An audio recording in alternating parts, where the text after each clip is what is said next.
Welcome, everyone. We're here with a very special guest. This is Ludo, who is here, and she's amazing and beautiful. And fun fact, I've actually heard of her through pageants before. She's a former pageant queen as well, so we love to see it. You were Miss United Nations, right? Yes, correct. Yes. 2016, so ages ago. What country were you representing? Italy, of Italy. course. Oh my gosh. My homeland. I can't wait. She's going to have an amazing story. She's a convert as well, and she's here all the way. She's originally from Rome. So we're going to hear all about her conversion story and also a little bit about her musical career.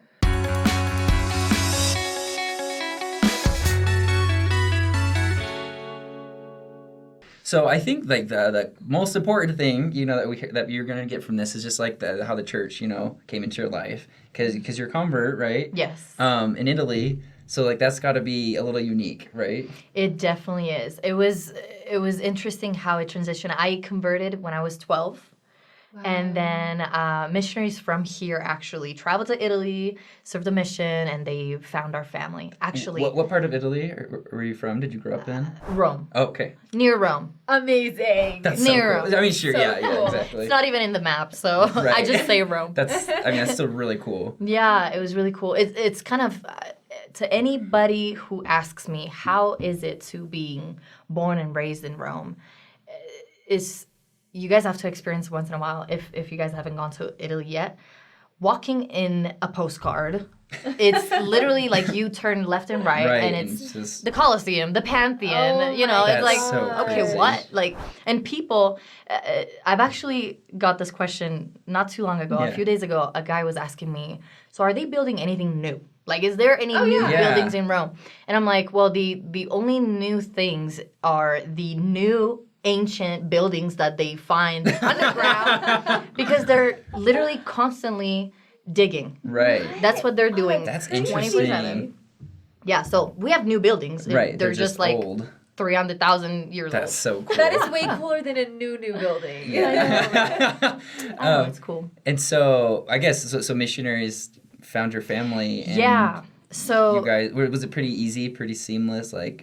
Yeah, my mother actually worked for a company, and she just met this one in very few Mormons that used to live in Italy, and he just approached her, asked if the missionaries were welcome into our house, and they came, and it didn't take us long enough. In fact, it was probably a couple months to just fall in love with this gospel, and we started going to church. That's so cool. Amazing. Good for that guy. Honestly, it is honestly scary to just put yourself out there like that and make the invitation, because you always worry so much about how they're going to perceive it. Are they going to be offended? Right. So props to him, because Seriously. look at everything that has come from that. Yes. And those missionaries, because it's really hard as a missionary, in Europe, Oh man, you don't want to know.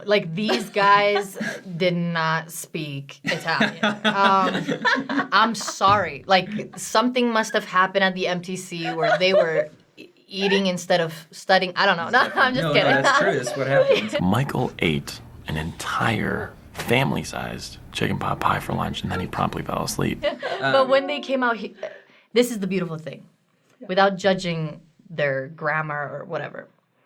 When they opened their mouth, their heart spoke so loudly that it was undeniable. So it doesn't matter how many words they were putting in or the order or what they were trying to say. The message was loud and clear, and we all understood it, and it took us where we are right now. That's so cool. That is incredible. So don't give up, missionaries Don't out there. give up. It may suck for a little bit, but don't give up. Don't let go.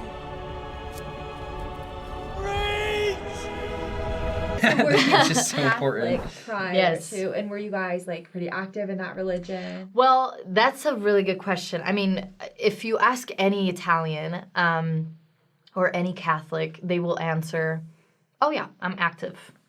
Sure. But they don't necessarily have to attend masses every Right. Sunday. Right. Yeah, so it's kind of this open style Okay. lifestyle. Sure. It's a different kind of approach. So I personally, and my family as well, didn't go to Sunday or masses every Sunday, of course, Right. but we went for a baptism. We went for weddings and Right. funerals and, just different types Was of that special a big events. was that a big adjustment though, like to join the church and just be more involved in a religion? It didn't feel as a big of an adjustment. Mostly because it was something that I had never done before. Like anything you haven't done before, once it's started, it's like, oh, okay, I can do this. Yeah, you can know? accept it. It kind of becomes habit. Yeah, faster. it's different for a fact. It's different for someone who has been going to church every single Sunday from That makes sense. like since they were in diapers. Right. So it felt very relieving for my family to just have something constant and something to look forward to. That's awesome. Yeah. Did you guys experience any setbacks, or was there anything that you or your family was nervous about when joining the church? Because you said there were not that many people in the church in Italy at the time. What was that like? It felt special. We joined something so fresh for that country alone that the people had a different kind of enthusiasm about going to church and about practicing Yeah, that makes sense. what we were practicing. That's cool. We met in a garage, you guys. That's crazy. That was our chapel. That's so. Yeah. How many people were in your ward, or was it a branch? I mean, having 100, it was like the best Sundays ever, sacraments ever. But we were usually like between 30 to 50 people. That's crazy. Which is like the amount of young women like a single chapel here exactly. has. Yeah. But I feel like in a way that almost creates a more personal experience. You know, if anything, that makes your testimony that much stronger. Yeah. Because you feel like you're kind of defending it every day, and like you how have live, to, right? especially when you go out of that garage. I mean, I had to go into a school where maybe 2 or 3 kids at most were Mormon. Right. Yeah, it's very interesting growing up there. So so now, like with your career, I guess, like music, modeling, which one came first? So modeling came first because of the pageant. So when I joined Miss United Nations USA, I competed, and then I happened to win, and then I served for the amount of time that it was required.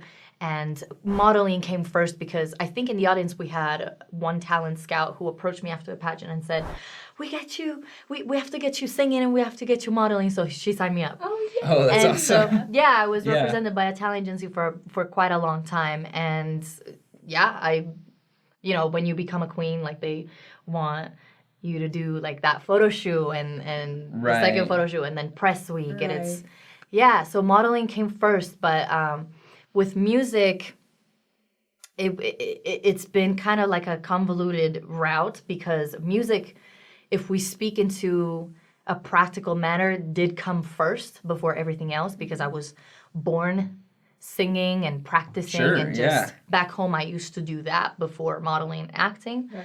But the fact that it just diffused itself through the years for several reasons we're going to talk about and we're going to assess is it's just kind of been put aside for a little while. Yeah. So like what? Yeah. So what happened there? What was? Oh man. Yeah. What's the drama? And now, what little drama are we here for today?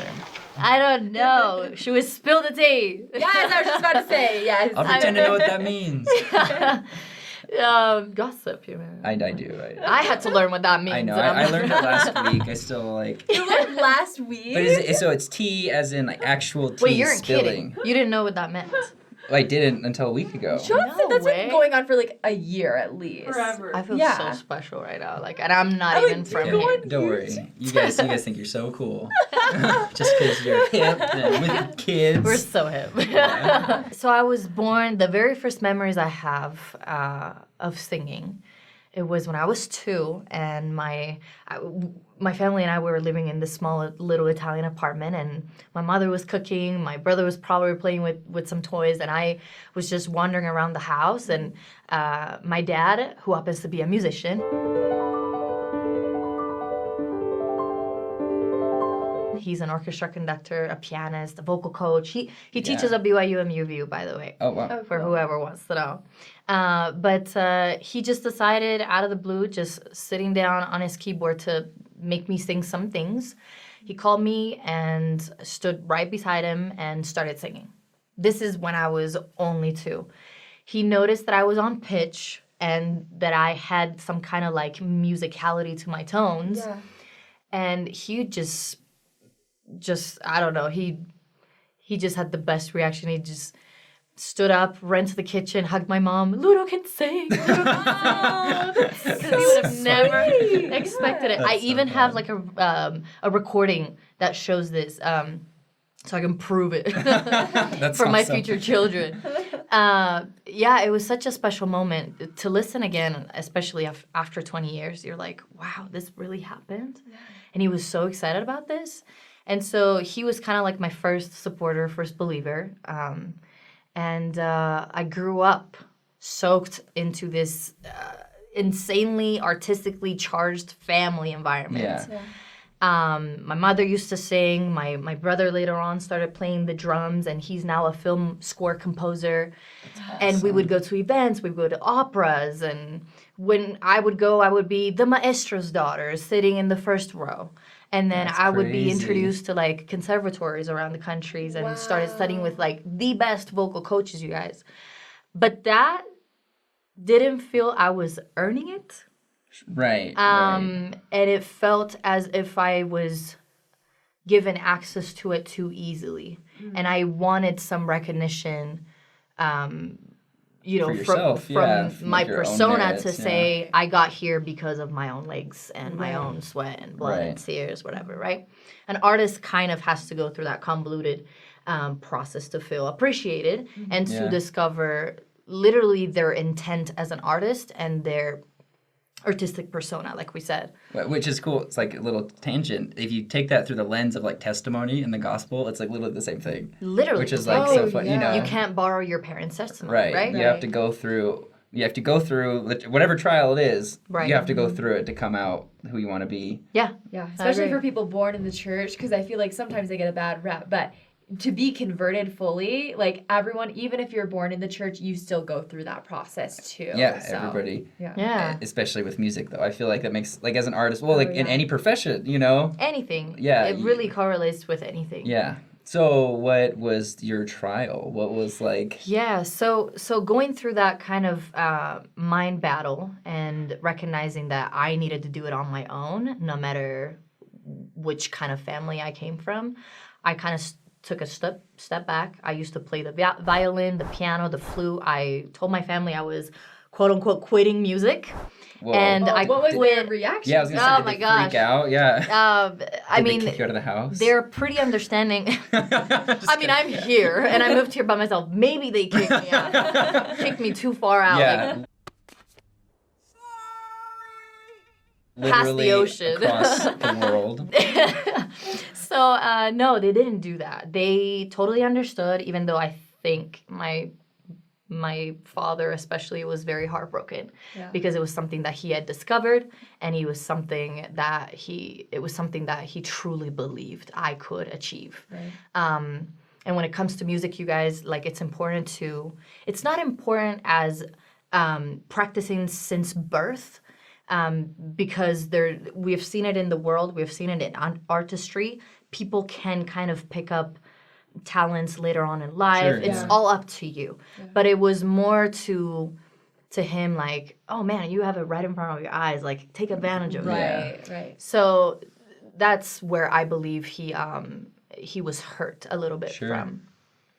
Despite that, he and my family just supported my decision. I decided to move to the United States, and I decided to go to school for a completely different thing. I started, wondering if I could be a diplomat because I was really good at languages. I was raised speaking Italian, but simultaneously French from my dad. I picked up Spanish in like a couple months here, and then English. Oh my gosh. Yeah, and yeah, I wanted to pursue this like political career all of a sudden to have like a stable job. Right. Everyone more pragmatic thing I feel to like achieve. every artist hits that moment where they're like, maybe I should actually do something that's stable. It's like, let me go for the money. Yeah, exactly. And then I don't know how much I'll make. Right. And then like all those engineers and doctors are out there are like, welcome to the club, Right, exactly. Yeah, so for real, I moved here not knowing the language. I signed up for class. I started school, and I started studying political science. Where were you going to school? Public relations. Okay. So I came out here. I did 3 years of high school back in Italy. Sure. And then finished high school out here. moved into Salt Lake Community College to do an associate's in political science, Right. but then finished my degree at UVU down here in Utah County. Did you come here because of the church's like presence? Because like Yes. it's a huge change, right? What was Huge that cultural like change. coming over here? It was like, why are people not kissing each other? Like, what is going on? Like, why can't I touch why are we you? so stiff? Yeah, exactly. I want to touch you. No, literally, like you put your arm. I'm like, okay, well, Yeah. you know, like, Don't touch. This is America. Yeah, I mean, that was like one of the mildest change, honestly, Sure, because, yeah. you know, I learned how to keep myself, you know, No, to but still, myself. just culturally, there's so many things. It's huge. Yeah. Language-wise, the way people express themselves here, the way they thought process things, how much I had to care about every single word I was saying and sticking to it, and just like, it was different. And Yeah. how long ago was that? That was 7 years ago. Your English is incredible. No, I still have to Oh, improve. no, it is. No, Honestly, honestly, I wouldn't have even known that you weren't from here. It's very, thank you. Yeah. But I think it's very irritating when I'm recording and like, I love my producer to death. We go and record to, you know, in LA. And he spends hours in my diction. Like, enunciate, Ludo, please. Oh, and enunciate. Sound like an frustrating. American when you're singing. You're like- What is going on? Like, you're going Italian right now. So we have to re-record. You're like, wow, go figure. Sorry about that. People, I do think people hear it in my music, but you know That's okay. cool. That'd be Why a would you not want to hear that? Yeah. Yeah, that's why we love British artists. Yeah, like the there you go. Beatles, Thank know you. they're British. What was it like going from Italy, where there were so few members, to coming to Utah, where Utah County, a majority of people Wow. are members? Well, Yeah. I don't know how to answer that question. I don't. It was so different. At the very beginning, it felt one way, and then later on, it transitioned into kind of like a new feeling. It was like, oh man, like I don't really have to speak about the church anymore. Like I go to the mall, and people assume I am Right, Mormon. if you're there. Yeah. Mall is just one of the many places. But what I'm saying is outside of the chapel environment, like people assume you're not a convert, you don't have a conversion story, or you Sure. were just brought You've just up like always everybody been, yeah. else Right. in the same way. And another struggle was to not look from Italy, because I don't want to blame it to the fact that people are not educated how Italians look like, because honestly, Italians don't have like a specific pragmatic look that I can say Sure. we look like this. Right. But so for the fact that I could look American, that wouldn't give it away Right. that I had to travel over here, I had to learn the language, you know. Yeah. I would just get the stares. You know what I'm saying? Like, Right. oh, that's weird. She doesn't speak very good Yes, English, yeah. you know. That's interesting. Yeah. Yeah. Because from the especially in America, where everyone's an immigrant, you know, Yeah. to some extent, where it's like you look at somebody, and especially in Utah, you're just gonna assume that they were born here, they grew up here, Right. that they believe the same things, Yeah. and it's really easy to judge.